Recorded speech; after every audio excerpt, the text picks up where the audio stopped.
So far we have learned about matter being in the form of small particles, right? So every form of matter is made of really small particles, like how we saw in diffusion, right? Potassium permanganate diffuses into liquid because it's really small particles that mixes with the liquid. Now I want to understand this, how does this exactly happen? So for this I am going to do this small activity. I have taken a beaker of water which has about 100 ml of water, right? So I know how much volume of water is present, and I have about with me about 30 grams of normal salt with me, and I have a spoon. I'm going to try to add the salt to this water and mix it. I want to see where the salt is going.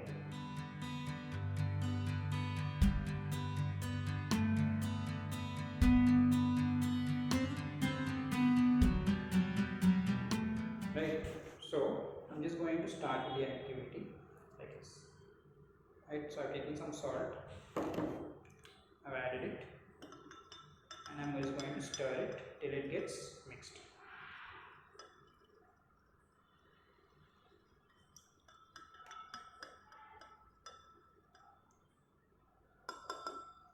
Right, so I've stirred some salt in it. I noticed that the water level is still 100 ml. The water level has not changed even though I've added some salt in it.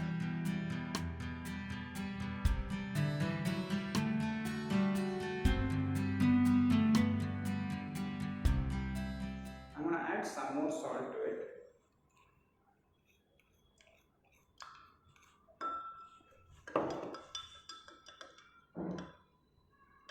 I'm going to keep stirring.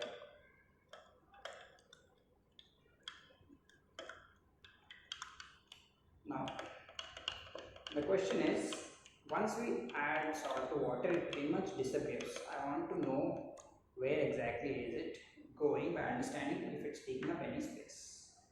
Now, I've added as much salt as I could, and you can see that the water has turned slightly whitish, right? That can show us that there's a lot of salt in it. But if you look closely, the water is still at 100 ml level. It means the volume of this water has not changed. The volume is basically this amount of space that mass can take, right? Any form of matter can take. If the salt is in the water, but the space occupied by water has not changed, so where did that salt go? How is it still in the same 100 ml of space?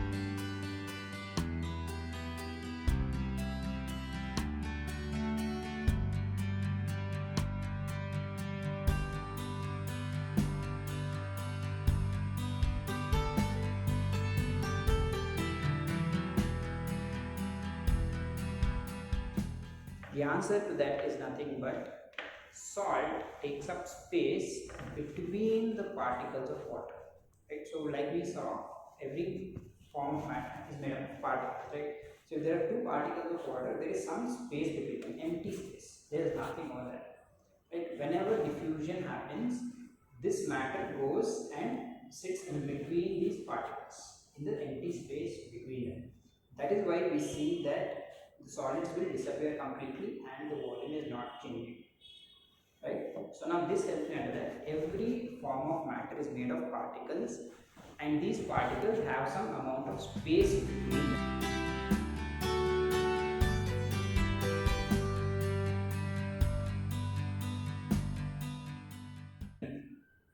Now, does every form of matter have space between it, and if it does, is it always the same?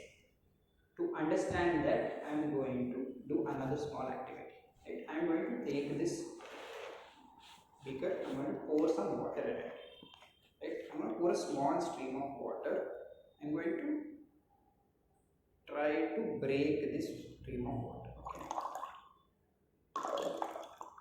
If you notice, it is breaking when it touches my finger, but it goes back and it joins the remaining water, and it falls back together in the beaker.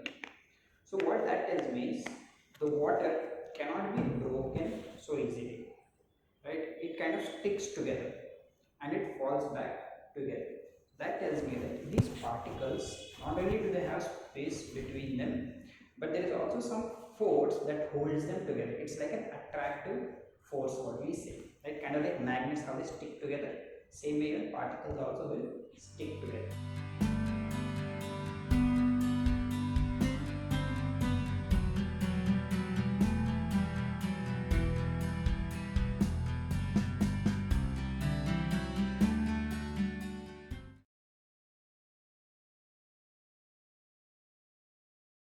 Right? Now to understand a little more about this force between the particles, I'm going to take two more solids, right? One is a nail, it's made of a metal, and this is a piece of chalk. These are both solids, but I want to understand, can I break them easily or not? So I'm going to take this hammer right here. I'm going to start hammering this piece of nail first.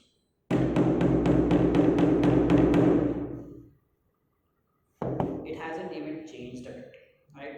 It's still intact, the shape is the same, it hasn't broken. Now if I take the same hammer and I just hit the chalk, you'll see that it has broken. If I just hit it more, it's just going to keep breaking into small pieces, right? Although both are solids, you will see that one breaks easily, one does not. So that tells me that this force of attraction between the particles, it's not the same for everyone. The attraction force is high for strong metals like this. So when the force of attraction is strong, the particles stay very close to it, which is why it's hard to break. But for some solids like chalk, the force of attraction is weak. That is why it's easy to break them. Even with your hand, you don't even need a hammer.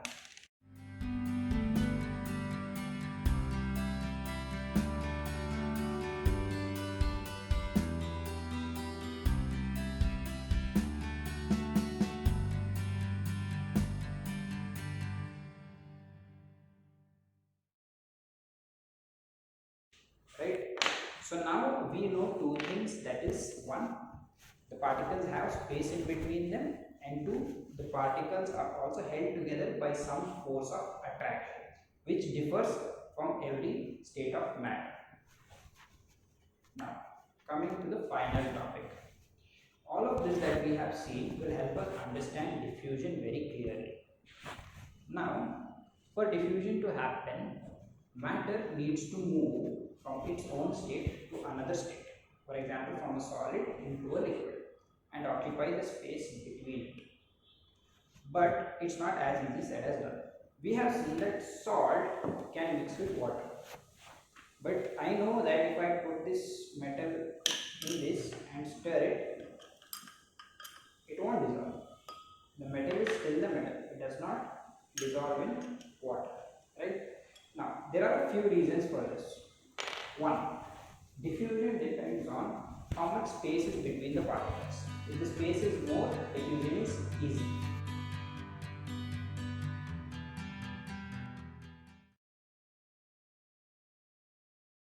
So that will tell me that gases have a lot of space between the particles. So if there's two particles of gases, they have like a lot of distance between them, which also means that the force of attraction between them is less. That is why diffusion is very easy for gases.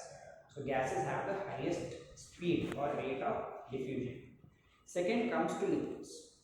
Liquids have still some space between them, not as much as gases. So second highest rate of diffusion is for liquids. Lastly, we go to solids.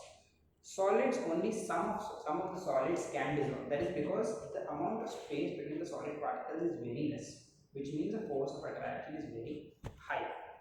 Right? So coming in order, the least speed of diffusion is solids because of one, less space between particles, more strength of attraction between the particles. Second is liquids because of some space between the particles and a weaker force of attraction. And lastly, the fastest rate of diffusion is for gases because they have a lot of space between the particles and the force of attraction between them is very weak. So this is why diffusion is different for different states of matter.